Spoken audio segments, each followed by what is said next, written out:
No dia 21 de setembro é comemorado o Dia Nacional de Luta das Pessoas com Deficiência.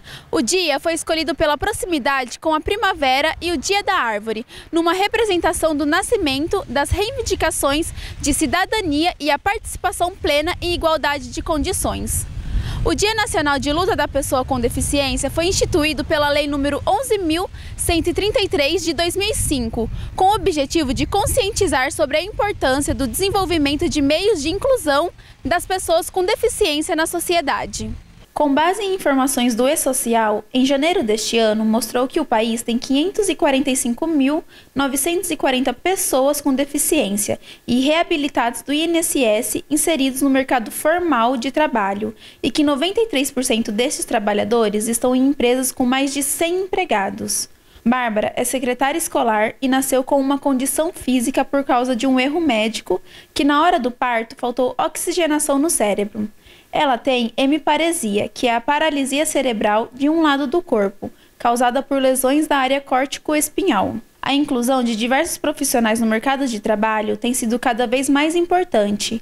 Times diversos também agregam muito para o dia a dia da empresa. Essas equipes tendem a ser mais criativas, já que contam com pessoas que trazem diferentes visões de mundo e histórias de vida, contribuindo com novas soluções e ideias. Para mim, quando se fala de inclusão, é bem amplo, né? Então, a maior importância é socialmente falando. Quando a gente fala da pessoa com deficiência dentro de uma empresa, nós estamos falando também de acessibilidade para essa pessoa, nós estamos falando de um suporte para essa pessoa, porque quando a gente fala em deficiência, tem múltiplas deficiências. Então, para cada deficiência específica precisa dessa adaptabilidade, digamos assim. Então, qual que é a necessidade? Uma nova visão para a empresa, porque quando a gente traz uma pessoa com deficiência que tem necessidade de adaptar algum trabalho, de adaptar às vezes um ambiente que seja, ele traz uma nova visão, um novo olhar sobre, às vezes, um ambiente ou um processo operacional em alguma empresa específica. Então, ele traz inovação e, às vezes, isso não é pontuado. A importância da visão através de uma pessoa que precisa se adaptar com as dificuldades que tem no dia a dia. O movimento das pessoas com deficiência tem alcançado várias vitórias importantes ao longo das últimas décadas. Essas vitórias refletem um esforço contínuo para garantir que as pessoas com deficiência tenham igualdade de oportunidades e possam participar da sociedade. Eu costumo dizer que a história da pessoa com deficiência, da deficiência no geral, ela tem um longo processo, porém conquistas recentes. Por quê? Por exemplo, Libras. Libras atualmente é um tema que está muito em pauta em todos os lugares, ganhou uma grande visibilidade, ainda bem.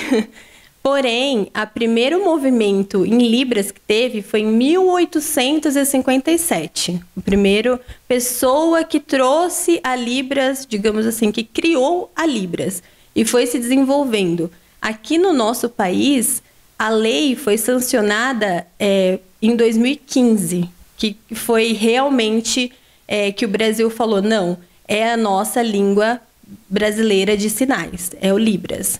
Então, assim, se a gente colocar em uma linha do tempo, de 1800 e bolinha para 2015, tem um percurso enorme. Então, assim, foi uma luta, mas também foi um processo bem demorado, se a gente for olhar nessa visão. As pessoas com deficiência enfrentam diversos desafios. Para a Bárbara, o maior desafio é estar no convívio social. Os maiores desafios, eu acho que hoje em dia eu posso dizer que é a questão do convívio social. É muito importante quando a gente fala de precisamos falar sobre a aceitação da pessoa com deficiência. Mas para a aceitação ser externa, muitas das vezes ela precisa ser interna. Então, às vezes, é uma questão da própria pessoa com deficiência.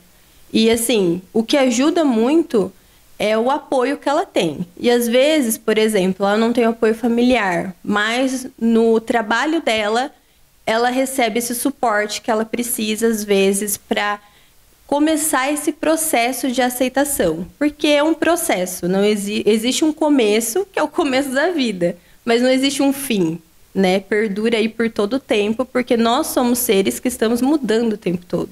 Então, quando a gente fala de desafio, a gente fala da convivência e nós falamos também da aceitação de si mesmo e para o outro. Porque primeiro entendo que precisa ser um movimento interno para ser externo. O preconceito contra pessoas com deficiência, que é conhecido como capacitismo, ainda existe. O capacitismo é uma forma de preconceito que se caracteriza por julgar que as pessoas com deficiência não são capazes ou são inferiores. Existe preconceito.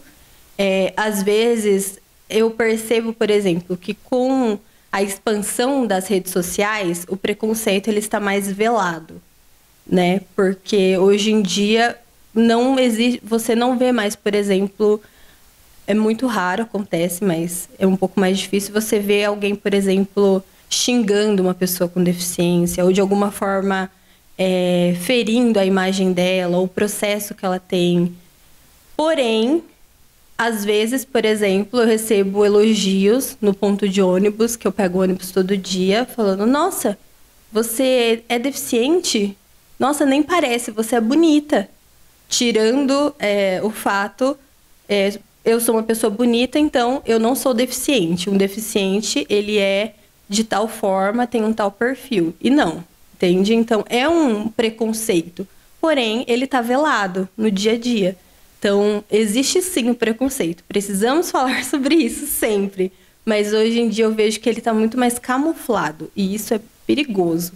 Porque a gente sempre fica numa linha tênue de se estou me comportando da forma correta.